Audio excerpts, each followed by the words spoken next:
شرعی قباحتیں کیا ہیں؟ میں آپ کو نمبر وار بتا دیتا ہوں کہ شرعی قباحتیں اس قانون میں کیا ہیں اور ہمیں مشکلات اس سے کیا درپیش ہیں، دینی لحاظ سے، شرعی لحاظ سے، خاندانی لحاظ سے، معاشرتی لحاظ سے۔ سب سے پہلی بات یہ ہے کہ اسلام نے جنس کی تعیین کا حق انسان کو نہیں دیا۔ یہ میرے اختیار سے باہر کی چیز ہے کہ میں یہ تعین کروں کہ میں مرد ہوں یا عورت ہوں۔ حدیث شریف میں آتا ہے، صحیح مسلم کی حدیث ہے، رسول اللہ صلی اللہ علیہ وسلم نے ارشاد فرمایا کہ جب بچہ ماں کے پیٹ میں ہوتا ہے تو 42 دن جب اس کے پورے ہو جاتے ہیں تو اللہ تعالیٰ فرشتے کو بھیجتے ہیں اور فرشتے کو حکم دیتے ہیں کہ وہ یہ لکھے تقدیر میں کہ یہ شقی ہوگا، بدبخت ہوگا یا سعادت مند ہوگا، لڑکا ہوگا یا لڑکی ہوگی، وغیرہ وغیرہ۔ یہ ساری چیزیں اس حدیث میں تفصیل سے موجود ہیں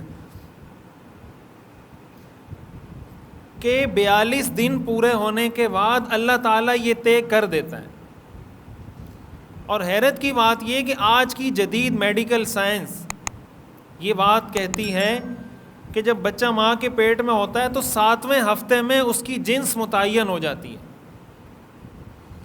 اس کی جو داخلی تولیدی اعضاء ہیں، مثال کے طور پر رحم ہے، جو اس کے داخلی تولیدی اعضاء ہیں وہ 7ویں ہفتے میں بن جاتے ہیں۔ جو خارجی اعضاء ہیں جسمانی وہ 12ویں ہفتے میں بنتے ہیں، لیکن جو داخلی جس کا تعلق جنس کے ساتھ ہوتا ہے کہ اس مثال کے طور پر عورت ہے تو اس میں ظاہر ہے کہ جو رحم ہے، جو اس کی عورتوں کی جسمانی خصوصیات ہیں وہ اس کے اندر طے کر دی جاتی ہیں۔ اس سے کیا پتہ چلا کہ اللہ تعالیٰ نے یہ بات اپنے اختیار میں رکھی ہے کہ کون لڑکا ہوگا اور کون لڑکی ہوگی۔ پہلی بات یہ۔ دوسری بات، قرآن کریم سورہ نساء کی آیت نمبر 119 ہے، اللہ تعالیٰ ارشاد فرماتے ہیں وَلَأُضِلَّنَّهُمْ وَلَأُمَنِّيَنَّهُمْ وَلَآمُرَنَّهُمْ فَلَيُبَتِّكُنَّ آذَانَ الْأَنْعَامِ وَلَآمُرَنَّهُمْ فَلَيُغَيِّرُنَّ خَلْقَ اللَّهِ۔ شیطان کو جب اللہ نے جنت سے نکالا نا تو اس نے اللہ کو کچھ چیلنجز دیے تھے کہ میں یہ کروں گا، میں آپ کے بندوں کو گمراہ کروں گا۔ اس میں سے ایک چیلنج شیطان نے اللہ کو یہ دیا تھا کہ میں آپ کے بندوں کو ایسے گمراہ کروں گا کہ وہ آپ کی بنائی ہوئی خلقت میں تبدیلی شروع کر دیں گے۔ فَلَيُغَيِّرُنَّ خلق اللہ، کہ اللہ کی تخلیق کو وہ لوگ تبدیل کرنا شروع کر دیں گے۔ اس کا مطلب کیا ہوا کہ اگر کسی کو اللہ نے مرد پیدا کیا ہے اور وہ عورت اپنے آپ کو بناتا ہے تو یہ اللہ کی خلقت میں تبدیلی ہے اور یہ شیطان کا عمل ہے۔ تیسرے نمبر پر حدیث شریف میں آتا ہے، صحابہ فرماتے ہیں، صحیح مسلم کی حدیث ہے، کُنَّا نَغْزُو مَعَ رَسُولِ اللَّهِ صلی اللہ علیہ وسلم لَيْسَ لَنَا نِسَاءٌ، کہ ہم اللہ کے رسول صلی اللہ علیہ وسلم کے ساتھ جہاد میں جاتے تھے تو بڑا طویل عرصہ گزر جاتا تھا اور ہمارے ساتھ بیویاں سفر میں نہیں ہوتی تھیں، تو ہمیں مشکل پیش آتی تھی بغیر بیوی کے زندگی گزارنے میں۔ تو ہم نے حضور سے پوچھا الا نستخسی، یا رسول اللہ ہم اپنے آپ کو خسی کر دیں، یعنی جو ہماری مردانہ خواہشات ہیں وہ ختم ہو جائیں، اس لیے کہ ہم میدان جہاد میں ایک طرف ہم نے جہاد کرنا ہے، دوسری طرف ہماری جو مردانہ خواہشات ہیں ہمیں اس کے لیے ظاہر بیوی چاہیے، بیوی ہے نہیں، تو کیا آپ ہمیں اس چیز کی اجازت دیتے ہیں کہ ہم اپنے آپ کو خسی کر دیں؟ فنہانا عن ذالک، رسول اللہ صلی اللہ علیہ وسلم نے فرمایا اس کی اجازت نہیں ہے۔ اس سے بھی پتہ چلا کہ اللہ کی خلقت کو آپ تبدیل نہیں کر سکتے۔ اسی کے ساتھ ساتھ مسند احمد کی حدیث ہے اور یہ روایت صحیح بخاری کے اندر بھی موجود ہے، جو میں نے آپ کو مخنث کا شروع میں بتایا، تعارف کروایا کہ مخنث کیا ہوتا ہے۔ تو اگر آپ دیکھیں مخنث اور ٹرانسجینڈر میں کوئی فرق نہیں ہے۔ مخنث کی جو تعریف میں نے آپ کو شروع میں بتائی، ٹرانسجینڈر اور مخنث میں کوئی فرق نہیں ہے۔ صحیح بخاری کی حدیث ہے، حضرت عبداللہ ابن عباس رضی اللہ تعالیٰ عنہ اس حدیث کے راوی ہیں، وہ فرماتے ہیں لعن رسول اللہ صلی اللہ علیہ وسلم المخنثین من الرجال، کہ اللہ کے رسول نے ان مردوں پر لعنت کی ہے جو مخنث بنتے ہیں، یعنی ہیں وہ مرد لیکن حرکتیں عورتوں والی کرتے ہیں اللہ کے رسول نے ان پر لعنت کی ہے۔ والمترجلات من النساء، اللہ کے رسول نے ان عورتوں پر لعنت کی ہے جو مترجلات ہیں۔ صحابہ نے پوچھا مل مترجلات یا رسول اللہ، مترجلات عورتیں کون سی ہوتی ہیں؟ آپ نے فرمایا المتشبہات من النساء بالرجال، مترجلات عورتیں وہ ہیں جو ہیں عورت لیکن مشابہت مردوں کی اختیار کرتی ہیں، ان پر بھی اللہ کے رسول نے لعنت کی ہے۔ یہ صحیح بخاری کی حدیث ہے۔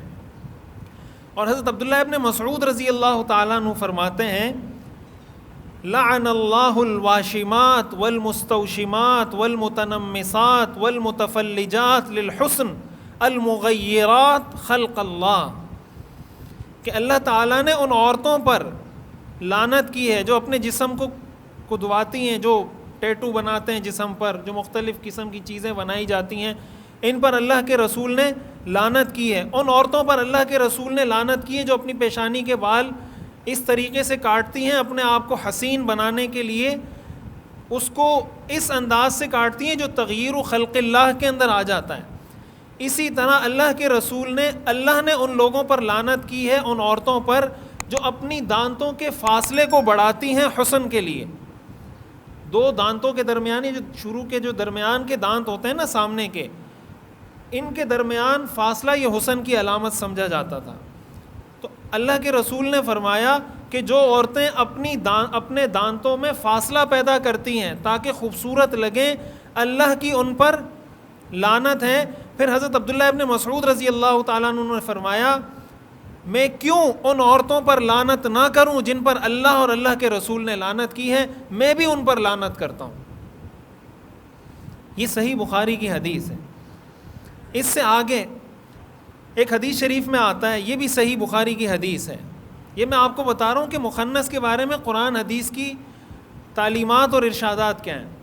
حضرت ام سلمہ رضی اللہ تعالی عنہ فرماتی ہیں کہ ایک مرتبہ میں اور میرے بھائی، حضرت ام سلمہ کے بھائی ہیں عبداللہ ابن ابی امیہ، وہ میرے ساتھ تھے، میں گھر میں تھی، تو ایک مخنث تھا، یعنی ہم تو اس کو یہ سمجھتے تھے کہ یہ عورت ہے، تو ہمارے گھر وہ آتا جاتا تھا۔ تو ایک دن رسول اللہ صلی اللہ علیہ وسلم بھی گھر میں تشریف رکھتے تھے، حضرت ام سلمہ بھی موجود تھیں اور میرے بھائی عبداللہ ابن ابی امیہ بھی موجود تھے۔ یہ صحیح بخاری کی حدیث ہے۔ تو یہ جو شخص تھا مخنث، اس نے حضرت ام سلمہ کے بھائی کو کہا، بعض روایات میں آتا ہے کہ یہ وہ وقت تھا جب آپ نے طائف کا محاصرہ کیا ہوا تھا، طائف کے لوگوں کا، یعنی جنگ کے لیے، جہاد کے لیے آپ نے محاصرہ کیا ہوا تھا۔ تو اس شخص نے عبداللہ ابن ابی امیہ جو حضرت ام سلمہ کے بھائی ہیں ان کو کہا کہ جب کل تم طائف میں جنگ کرو گے، یا عبداللہ ارأیت ان فتح اللہ علیکم الطائف غدا فعلیک بابنۃ غیلان، کہ اگر اللہ تمہیں طائف میں فتح دے دیتا ہے تو ابنۃ غیلان، یہ ایک عورت تھی، ایک لڑکی تھی، تو کوشش کرنا کہ وہ تمہارے حصے میں آئے مال غنیمت میں۔ یہ اس قبیلے کی ایک حسین لڑکی تھی۔ اس شخص نے عبداللہ ابن ابی امیہ کو یہ کہا کہ اگر اللہ تمہیں طائف میں فتح دے دے تو تم یہ کوشش کرنا کہ ابنۃ غیلان تمہارے حصے میں آ جائے۔ اور آگے اس نے کہا انہا تقبل باربع وتدبر بثمان، کہ وہ ایسی عورت ہیں، یعنی اس کے موٹاپے کو ذکر کیا کہ وہ بہت موٹی ہیں، کہ جب آتی ہیں تو اس کے جسم کے 4 بل نظر آ رہے ہوتے ہیں پیٹ میں، اس کے جسم میں، اور جب جاری ہوتی ہے تو 8 بل نظر آ رہے ہوتے ہیں۔ یہ اس نے عبداللہ ابن ابی امیہ کو کہا۔ رسول اللہ صلی اللہ علیہ وسلم نے یہ ساری باتیں سنی تو آپ کو پتہ چل گیا کہ یہ تو مرد ہے، اس کا تو میلان عورتوں کی طرف ہے، یہ تو عورت نہیں ہے، اس کا مطلب یہ بنا ہوا ہے مخنث، حقیقت میں مخنث، یہ خنثی نہیں ہے، مخنث ہے۔ تو رسول اللہ صلی اللہ علیہ وسلم نے فرمایا لا يدخلن هؤلاء علیکن، آج کے بعد یہ آدمی اس گھر میں نہیں آئے گا۔ اور بعض روایات میں آتا ہے کہ آپ نے اس کو مدینہ سے نکال دیا، مدینہ بدر کر دیا اس کو۔ اور ایک روایت میں یہ بھی آتا ہے رسول اللہ صلی اللہ علیہ وسلم نے فرمایا کہ ایسا جو آدمی، جو انسان تمہیں ملے، اس کو ملک بدر کر دو، اس کو اپنے شہر سے نکال دو، اس لیے کہ اگر وہ اس شہر میں رہے گا وہ اور لوگوں کو بھی بگاڑے گا۔ اب یہ ساری میں نے آپ کے سامنے صحیح احادیث پڑھی ہیں. اس سے کیا پتہ چلتا ہے کہ کسی انسان کو اللہ نے یہ اختیار نہیں دیا کہ وہ اپنی جنس تبدیل کرے. اور اگر کوئی آدمی یا کوئی عورت اپنی جنس تبدیل کرنے کی کوشش کرے گا تو یہ وہ انسان ہے جس پر اللہ کی بھی لعنت ہے, جس پر اللہ کے رسول کی بھی لعنت ہے. اور علماء نے لکھا ہے کہ کبیرہ گناہوں کی ایک نشانی ہے. یہ جو لوگ پوچھتے ہیں نا کبیرہ گناہ کون سا ہوتا ہے, کبیرہ گناہوں کی ایک نشانی یہ ہے کہ ہر وہ گناہ جس پر حدیث میں لعنت کی گئی ہو وہ گناہ کبیرہ گناہ ہوتا ہے. قرآن حدیث میں جس گناہ کے بارے میں بھی لعنت کا لفظ استعمال ہوا ہو وہ کبیرہ گناہ ہوتا ہے. مثال کے طور پر قرآن میں آتا ہے لعنت اللہ علی الکاذبین, جھوٹوں پر اللہ کی لعنت ہے. اس سے پتہ چلا کہ جھوٹ کبیرہ گناہ ہے, اس لیے کہ اللہ نے اس پر لعنت کی ہے. اسی طرح ان اعمال پر بھی لعنت کی گئی ہے. لہٰذا شرعی نقطہ نظر سے کسی انسان کو اللہ نے یہ اختیار نہیں دیا کہ وہ مرد ہو کر کہے میں عورت ہوں, عورت ہو کر کہے میں مرد ہوں, یا یہ کہے کہ میری جنس عورتوں والی ہے, میری صنف مردوں والی ہے, یا میری جنس مردوں والی ہے اور میری صنف عورتوں والی ہے.